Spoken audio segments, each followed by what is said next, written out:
இன்னும் கொஞ்சம் செவக்கணும்ண்ணா. இந்த கொஞ்சம் இன்னும் கொஞ்சம் செவக்க வை. கல் நல்லா சூடேற்றி 2 பக்கம் செவக்க வை. திருப்பி போடுற இல்லை தோசையா? திருப்பி போட சொல்லு. ஹாட் பாக்ஸ் எடுத்து வச்சுக்கோ. ஹாட் பாக்ஸில் போட்டு கொடுத்துரு சொல்லும்போது. சரியா? இது தோசை நல்லா செவக்கணும். வெள்ளை வெள்ளையாக இருக்கு. நல்லா செவக்கணும். நம்ம இளநீர் பாயசம் யார் ஊத்துறா? ஊத்துறீங்க. மணி யாருப்பா? சாமி. சாமி இலைக்கு வந்து அந்த பாயசம் வந்து கப்பு வச்சுட்டு நீ வந்து ஸ்பீடாக வச்சுட்டு போயிடக்கூடாது. ஒவ்வொரு இலையாக பார்த்து பாயசம் வர வர வர வர நீ கப்பு வச்சுட்டு போகணும். சரியா சாமி? அதை பிளான் பண்ணிக்கோ. மட்டன் சாப்ஸ் யார் வைக்கிறா? கவிதாக்கா. ஒரு வளகாப்பு சாப்பாட்டு கரண்டி போட்டுக்கோ. 3 பீஸ் வர மாதிரி மட்டன் சாப்ஸ் வச்சிரு. சரியா? அடுத்தது வஞ்சரம் ஃபிஷ் ஃப்ரை யார் வைக்கிறா? வேணிக்கா. சரி வேணிக்கா பார்த்துக்கோ. அந்த ட்ரேல உனக்கு இங்கே வந்துடும். இங்கிருந்து எடுத்து நீ வந்து ஃபிஷ் உடையாத மாதிரி எடுத்து வஞ்சரம் ஃபிஷ் ஃப்ரை வைக்கணும். சரியா? இன்னும் கொஞ்சம் செவக்கணும்ண்ணா. இந்த கொஞ்சம் இன்னும் கொஞ்சம் செவக்க வை. கல் நல்லா சூடேற்றி 2 பக்கம் செவக்க வை. திருப்பி போடுற இல்லை தோசையா? திருப்பி போட சொல்லு. ஹாட் பாக்ஸ் எடுத்து வச்சுக்கோ. ஹாட் பாக்ஸில் போட்டு கொடுத்துரு சொல்லும்போது. சரியா? இது தோசை நல்லா செவக்கணும். வெள்ளை வெள்ளையாக இருக்கு. நல்லா செவக்கணும். இது எவ்வளோ பேருக்கு பிரதர் இன்னைக்கு இந்த விருந்து? இங்கே வந்து இன்னைக்கு 600 பேருக்கு பண்ணுறோம். 500 பேருக்கு வந்து நான்வெஜ்ஜும் ஒரு 100 பேருக்கு வந்து வெஜ்ஜும் பிளான் பண்ணியிருக்கோம். அப்போ ஃபிஷ்னா அது எவ்வளோ கிலோ தேவைப்பட்டிருக்கும்? வஞ்சரம் ஃபிஷ் வந்து 60 கிலோ எடுத்துகிட்டு வந்திருக்கோம். மட்டன் சாப்ஸ் வந்து 60 கிலோ வாங்கியிருக்கோம். ப்ரான் கீ ரோஸ்ட் வந்து ஒரு 20 கிலோ வாங்கியிருக்கோம். க்ளீன் பண்ணதுக்கப்புறம் 20 கிலோ எடுத்திருக்கோம்.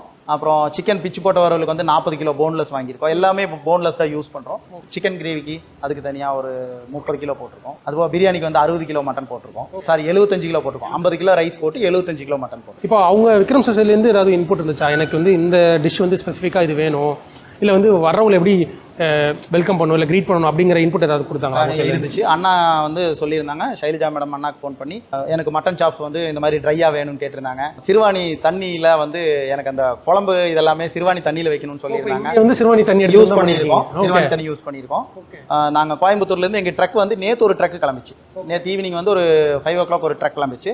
அந்த ட்ரக்கில் வந்து 20 லிட்டர் கேனில் வந்து நாங்கள் வந்து ஒரு 25 கேன் தண்ணி மட்டும் அங்கேருந்து எடுத்துகிட்டு வந்தோம். ஓகே. நான் எல்லா ஈவெண்ட்லையுமே பார்க்குறதுனா சிறுவாணி தண்ணி அப்படிங்கிறது ஒரு ஈவெண்ட் கூட மிஸ்ஸே பண்ண மாட்டேங்களா தண்ணியை? இல்லை அப்படி இல்லைங்க. ஒரு சில ஈவெண்ட்டுக்கு நம்மளுக்கு அது தேவைப்படுதுங்கிறதுனால நம்ம அதை எடுத்துகிட்டு வரோம். பெரிய வால்யூம்களுக்கெல்லாம் அந்த சிறுவாணி தண்ணி யூஸ் பண்ண முடியாது. சின்ன சின்ன வால்யூமுக்கு கண்டிப்பாக பண்ணலாம். பட் எல்லாத்தையும் அந்த தண்ணியிலேயே பண்ண முடியாது. ஸ்பெசிஃபிக்காக சில ஐட்டங்கள் வந்து நாங்கள் அந்த தண்ணி யூஸ் பண்ணி பண்ணுவோம். இப்போ நம்ம சென்னையில் ஈவெண்ட் பண்ணுறோம் அப்படின்னா முடிஞ்சளவு என்ன பண்ணுவாங்கன்னா இங்கே இருக்கக்கூடிய லேபர்ஸை வந்து ப்ரொக்யூட் பண்ணி பண்ண வைப்பாங்க. இங்கே இருக்கக்கூடிய வெசல்ஸ் எல்லாத்தையுமே ரெண்டில் எடுத்து பண்ணுவாங்க. ஸோ நீங்கள் பண்ணுறது வந்து ஃபுல்லாகவே கோயம்புத்தூர்லேருந்து எடுத்துகிட்டு வரீங்க, ஆட்களும் அங்கேருந்து எடுத்துகிட்டு வரீங்க. ஸோ அதுக்கு ஏதாவது ஸ்பெசிஃபிக் ரீசன் இருக்கா? ரீசன் அப்படின்னா எங்களோட கம்ஃபர்ட்டுங்க அது. இப்போ எங்களோட ஆளுங்க, எங்களோட ட்ரெயின் பண்ண ஆளுங்களாக இருப்பாங்க. அவங்களுக்கு எங்களுக்கு எப்படி ஒர்க் பண்ணணும்னு அவங்களுக்கு தெரியும். ஒரு இலையில சர்வ் பண்ணுறது எப்படிங்கிறது தெரியும்.